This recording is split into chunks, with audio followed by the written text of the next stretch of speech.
नमस्कार दोस्तों, एक बार फिर हमारे YouTube चैनल में आप लोगों का हार्दिक स्वागत है। लेटेस्ट अपडेट निकल के आई है कि कर्मचारियों के भत्ते में होगी कटौती, ऊंची सैलरी वालों पर पड़ेगी ज्यादा टैक्स की मार।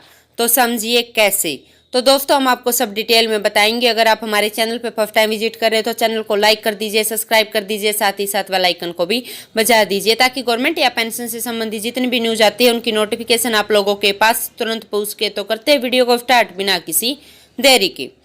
दोस्तों पिछले साल न्यू वेज कोड लागू करने की तैयारी थी, लेकिन इसे टाल दिया गया था। कुछ राज्य इसे लागू करने को लेकर तैयार नहीं थे, लेकिन अब इसे लागू करने पर फिर से चर्चा शुरू हो गई है। जब नया वेज कोड लागू होगा तो कर्मचारियों की सैलरी स्ट्रक्चर में बड़ा बदलाव देखने को मिलेगा, लेकिन यह बदलाव हर कर्मचारी के लिए अलग अलग होगा। तो इसका कर्मचारियों की सैलरी पर क्या असर पड़ेगा वो हम आपको बताते हैं। दोस्तों वेज कोड 2019 के मुताबिक कर्मचारी की बेसिक सैलरी टोटल सैलरी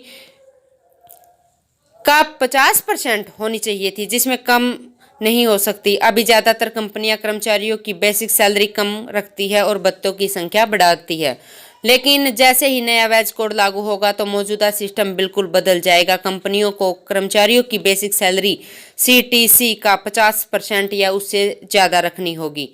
ऐसी स्थिति में दूसरी कंपोनेंट्स जैसी प्रोविडेंट फंड या ग्रेजुएटी के योगदान पर भी असर पड़ेगा। बेसिक सैलरी का परसेंट ज्यादा होने पर PF का योगदान भी बढ़ेगा और ग्रेजुएटी की रकम भी ज्यादा कटेगी, क्योंकि ये दोनों ही कंपोनेंट्स बेसिक सैलरी पर ही कैलकुलेट होते हैं। जब PF और ग्रेजुएटी का योगदान बढ़ जाएगा तो इसका सीधा असर टेक होम सैलरी पर पड़ेगा और कर्मचारियों के हाथ में हर महीने कम सैलरी आएगी, लेकिन दूसरी तरफ उनका रिटायरमेंट बेहतर होगा, क्योंकि PF और ग्रेजुएटी की रकम ज्यादा होगी। यानी जब कर्मचारी जॉब से रिटायर होंगे तो उनके पास बुढ़ापा गुजारने के लिए ज्यादा पैसा होगा। दोस्तों आपको बता दें कि किसी कर्मचारी की CTC में कई तरह के कंपोनेंट्स होते हैं, जैसे basic salary, house rent allowance, retirement benefits, PF और ग्रेजुएटी और कुछ टैक्स भत्ते जैसे LTC, इंटरटेनमेंट भत्ते। जब नया वेज कोड लागू होगा तो कंपनियों को नए सिरे से पूरा सैलरी स्ट्रक्चर डिजाइन करना होगा, जिसमें एक बात का ध्यान रखना होगा कि CTC में शामिल ये सभी भत्ते 50% से ज़्यादा नहीं होने चाहिए, क्योंकि बाकी 50% सिर्फ बेसिक सैलरी का ही होगा। ऐसे में कंपनियों को कुछ भत्तों में कटौती करनी पड़ सकती है, जो कि थोड़ा ज़्यादा होगा। दोस्तों हालांकि नया वेज कोड लागू होने का असर सभी कर्मचारियों पर पड़ेगा, क्योंकि उनका रिटायरमेंट बेनिफिट्स बढ़ेगा और उनकी मंथली टेक होम सैलरी में कटौती होगी। इसमें ध्यान देने वाली बात यह है कि ऐसे कर्मचारियों की सैलरी कम कटेगी जिसकी टेक होम सैलरी पर ज़्यादा असर नहीं होगा, जबकि ऊंची सैलरी वालों को ज़्यादा कटेगी, क्योंकि कम सैलरी वालों के मुकाबले उन्हें ज़्यादा भत्ते भी मिलते हैं।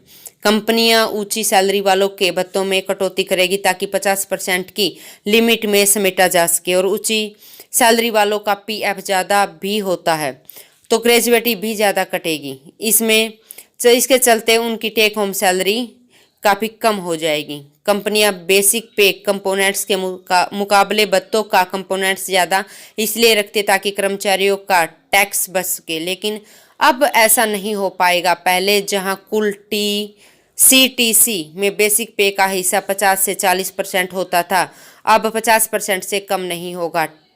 टैक्स एक्सपर्ट के मुताबिक सैलरी स्ट्रक्चर की वजह से ऊंची सैलरी वाले कर्मचारी टैक्स लायबिलिटी बढ़ जाएगी, क्योंकि इसका बेसिक पे 50% होगा और भत्तों के जरिए टैक्स बचाने के रास्ते कम हो जाएंगे। दूसरी तरफ कम सैलरी वालों को कर्मचारियों को टैक्स की मार ज़्यादा नहीं पड़ेगी, या पड़ेगी भी तो नहीं के बराबर होगी। साथ ही उनके रिटायरमेंट बेनिफिट्स का फ़ायदा भी ज़्यादा होगा।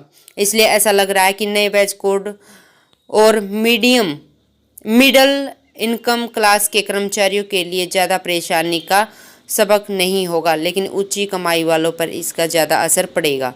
तो दोस्तों आज के लिए इतना ही, मिलते हैं नेक्स्ट वीडियो में। तब तक के लिए जय हिंद, जय भारत।